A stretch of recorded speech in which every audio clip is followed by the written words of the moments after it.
Minorya ng Senado, dismayado sa desisyong ibalik nga sa Kamara de Representantes ang impeachment complaint laban kay BP Inday. Detalye ng balita mula kay Raymond at Maasares 28. Raymond, good morning.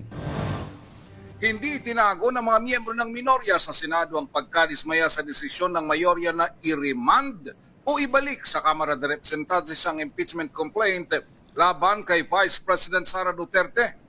Ito ay kasunod ng botong 18 pabor at 5 ang kontra sa motion ni na Senador Bato de la Rosa at Senador Alan Cayetano na i-remand sa Kamara de Representantes ang impeachment complaint. Ayon kay Senate Minority Leader Aquilino Coco Pimentel III, isang malungkot na gabi ito para sa Senado.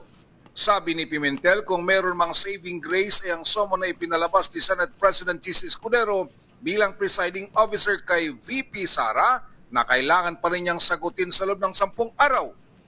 Nauna nang nagpahayag ng pagkadismaya si Senador Risa Ontiveros sa resulta ng botohan dahil malinaw umunong pinaikutan lang ng mayorya ang kagustuhang maibasura ang impeachment complaint. Ang tatlo pa nilang kakampi ay sina Senador Nancy Binay, Senador Grace Poe at Senador Sherwin Gatchalian.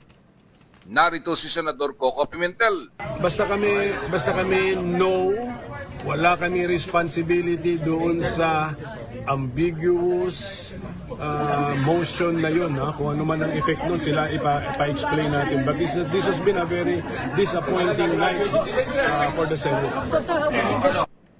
Para sa mga kakampi ng mga Duterte, sinabi ni Senador Bato de la Rosa na panalo niya ito sa kanilang hanay dahil pinabura ng kanilang mosyon. Samantalang aminado naman si Senador Amy Marcos na tatawid na sa 20th Congress ang usapin ng impeachment complaint laban kay Vice President Sara Duterte.